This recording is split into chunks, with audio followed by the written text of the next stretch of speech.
Christmas 2014 by Nancy Stewart. It's cold out today. Feels like Christmas time. Or better yet, feels like January in the middle of a deep freeze. What is winter going to bring? The last one was pretty interesting with lots of snow and bitter cold. I can't say that I minded the less humid days and cool temperatures of this summer. Here's the news for this year. Hold your breath, please. Springtime had an addition. On the deck sat a rectangular flower box about 3 feet high. I was checking my newly planted flowers when something in one of the boxes moved, causing me to startle and retreat quickly. Upon closer inspection, I found 2 tiny baby bunnies bundled in the corner. How they got up there, I didn't have a clue. Over the next several weeks, we watched the progress, even though to my dismay, the little ones were helping themselves to the young, tender leaves of my flowers. One day, one bunny was gone, but Mom was teaching lessons, and both could be seen in the backyard. Molly, to my amazement, who is her dog, left the pair alone. A few days later, the second bunny disappeared, only to reappear the following morning. But it wasn't moving and barely breathing. Eaten by coyotes? I didn't know what happened to it, and it died shortly thereafter. With tears and all, the baby bunny had a proper burial in the backyard with Ted, Molly, and me attending. The other baby bunny, now grown, continues to hang around in the yard. In May, Wayne and Carolyn came in from Portland, and the whole family met up at Lake Bellevue for Mother's Day celebration. The weather was cool, so not much time was spent outside. We ate and talked, and the day was soon gone. Wayne and Carolyn stayed for another day, and so we retold stories of being kids at the cottage. Ted and I went to Green Lake for our June vacation, and made it onto the lake only for the first day. We fished that day, catching some good-sized ones. On the way in from one of the day, the water smoke poured out of the motor. Immediately, I panicked and assumed the boat was on fire. What to do? Ted calmly landed the boat, got out and got to the trailer, and I was left to the boat with a smoking motor. Not a good idea to leave a person with a vivid imagination in a smoking boat. In my mind, I had the boat exploding into flames, jumping out of the boat into the water in a nick of time, swimming heroically to the shore. What a story that would have made. Sure would have been. But nothing like that happened. We loaded the boat on that trailer and took it to the marina where we were advised and they would be able to work on the boat for the next week or possibly the week after. Really? We're on vacation this week.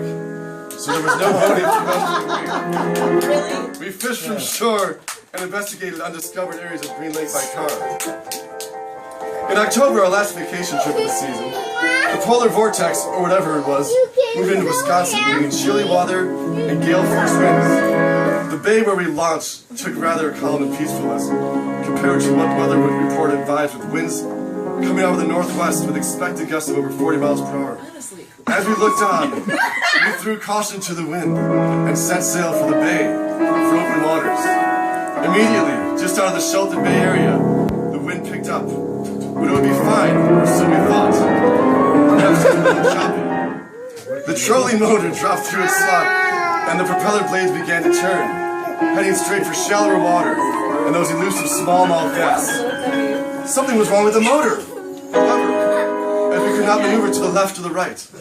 As Ted worked on repairs, we slowly circled around and around in a vortex of a whirlpool. We started the big motor and headed for the nearest private boat dock as covered from the wind. The wind, too strong, just took over, and heaved us directly into the dock, smashing the trolling motor into the wood frame of the dock, breaking the handle off and cracking the side of the already out of commission trolling motor. To keep the rest of the boat and the other motors from hitting as we were tossed around, we physically strong-armed the dock. While getting away from the dock, we struck the shallow lake bottom as the motor revved. The rocks in the sand tore the propeller blades, shooting off, unmercifully curling the blades. Against the wind, the motor limped and cried as its way out of the private dock.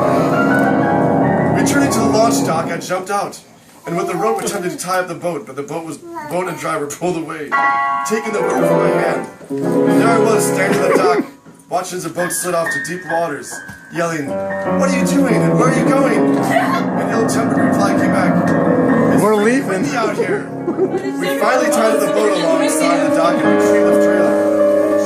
to get the boat on the trailer with some effort, and off we went to the boat repair for a new propeller. The experience didn't deter us from going out later in the week for some fishing, and the new propeller worked just fine. Overall, it's been a relatively quiet year with not much happening outside of our boat repair. Ted has had a second knee injury in January and carpal tunnel surgery in June. For me, I've been in the process of retiring for a second time, this time from some of my volunteer activities. I'm still working with the Senior Assistance Center, making reassurance calls to seniors, and I'm on a few advisory councils, but that is all. Books on my desk and ideas for stories were piling up, and I need for more free time to read and to write. Shelton Molly is growing up, having just turned 3, through still extremely vocal, very playful, and loves to practice her herding instincts. She has definitely learned how to shepherd her humans over the cookie jar. Every year as it comes to a close, I think about what is most important to me. I value family and friendships that nurtured over the years.